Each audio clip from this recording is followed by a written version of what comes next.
እዚህ ዓለም ላይ ራሱ ማጥፋት ከሚፈልግ ሰው በላይ ጀግና የለም።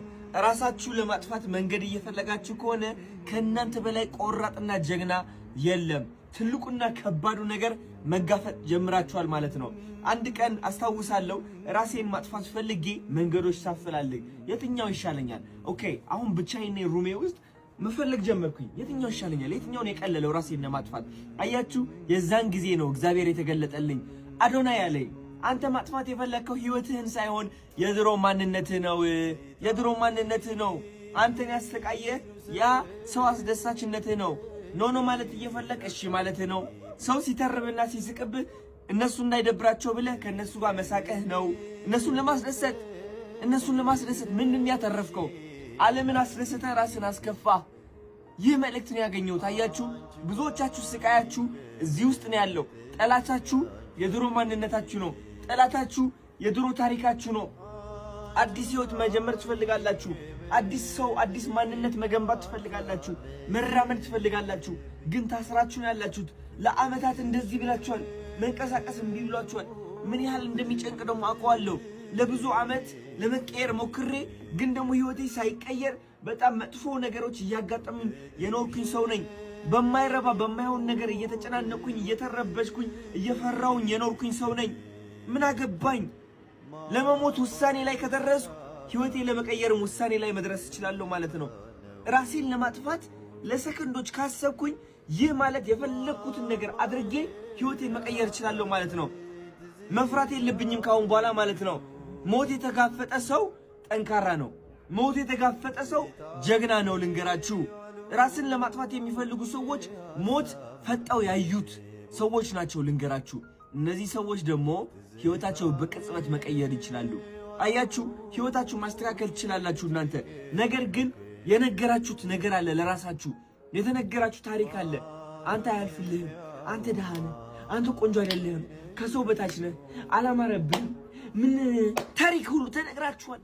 የማያስፈልጋችሁ የማይጠቅማችሁ እምነት ተሸክማችሁ የምትዞሩ ሰዎች ናችሁ። እኔ ራሴ የማይጠቅመኝ እምነት ተሸክሜ የኖርኩኝ ሰው ነኝ። ተሸናፊ መሆኔን ራሴን እየነገርኩ ያደግኩ ሰው ነኝ።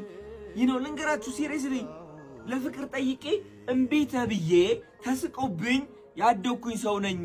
ፍቅር አይገባኝም ብዬ ያመንኩኝ ሰው ነበርኩኝ። ማሸነፍ አይገባኝም ብዬ ያመንኩኝ ሰው ነበርኩኝ። ግን እነዚህ ሁሉ የውሸት እምነቶች ራሴን ማጥፋት ስፈልግ ነቃውባቸው። ለካስ አዶናይን አይደለም ማጥፋት የፈለኩት። ለካስ የድሮ ታሪኬን ነበር ማጥፋት የፈለኩት። ለካስ ያ ውድቀት ነበር ማጥፋት የፈለኩት።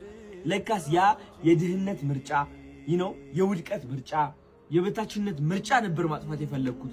አያችሁ፣ ህይወት ምርጫ ነች። ሁላችንም መምረጥ እድሉ ተሰጥቶናል። ግን የምንመርጠው ነገር እኛን የሚጎዳን ነገር ነው። የሚጠቅመን ሳይሆን የሚጎዳን ነገር። ልብ ብላችሁ ስሙኝ። ስለዚህ ራሳችሁ ማጥፋት ከፈለጋችሁ ህይወታችሁ ሳይሆን የድሮ ማንነታችሁ አጥፉ። በአዲሱ ማንነታችሁ የሚናደድ ቅጭ የሚለው ሰው ካለ ደግሞ ገደል ይግባ። ልንገራችሁ፣ ገደል ይግባ። ህይወትህ ለማጥፋት የመጨረሻ ደረጃ ላይ ስትደርስ የምታስተውለው ነገር ምን እንደሆነ ታውቃላችሁ? ከእናንተና ከእግዚአብሔር ውጪ ካጠገባችሁ ማንም የለም። ቤተሰባችሁ፣ ጓደኞቻችሁ፣ እነዛ የምትፈሯቸው ሰዎች፣ ይሰድቡኛል ይተርቡኛል ብላችሁ የምትፈሯቸው ሰዎች የሉም፣ ይጠፋሉ። ቅጽበት ጥፍት። ማን ነው የሚቀረው? እናንተና እግዚአብሔር ናችሁ።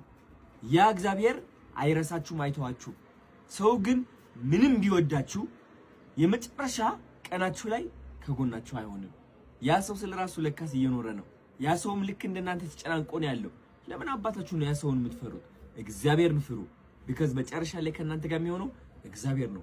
እግዚአብሔር ይዛችሁ ደግሞ ብቸኝነት የሚባል ነገር የለም። እኔ እግዚአብሔር ከጎኔ ሳረገው ነው ብቸኝነትን መፍራት ያቆምኩት። እግዚአብሔር ከጎኔ ሳረገው ነው ቀጥ ብዬ ቆሜ አዶናይ ጀግና ነው ማለት የጀመርኩት። ማንም ሰው አዶናይ ጀግና ነው ከማለቱ በፊት ከእግዚአብሔር ጋር ሆኜ አዶናይ ጀግና ነው ብያለሁ። ልንገራችሁ፣ ሰው የእናንተ መስታወት ነው። ሰው እምነታችሁ ነው የሚያንጸባርቅላችሁ። ግን ደግሞ እምነታችሁ ከማንጸባረቁ በፊት ይፈትናችኋል። አንዳንዱ ያማችኋል፣ አንዳንዱ ይተርባችኋል፣ አንዳንዱ ይወቅሳችኋል፣ ያወዳድቃችኋል፣ ስህተት እንደሆናችሁ ይመክራችኋል፣ በፍቅር አድርጎ መርዝ ያቀብላችኋል። ስንት መከራ ታልፋላችሁ። ስኬት እንግዲህ እንቁ የሆነበት ጣፋጭ የሆነበት ምክንያት ለዚህ ነው። የሁሉ ነገር መሻገር አለባችሁ። ወዳችኋለሁ። ስኬት ማለት ዓለማዊ ሳይሆን መንፈሳዊ ነው። መንፈሳችሁ ላይ ካሸነፋችሁ ይህ ዓለም ማሸነፍ ቀላል ነው። የታባችሁ ወዳችኋለሁ። 4 ያ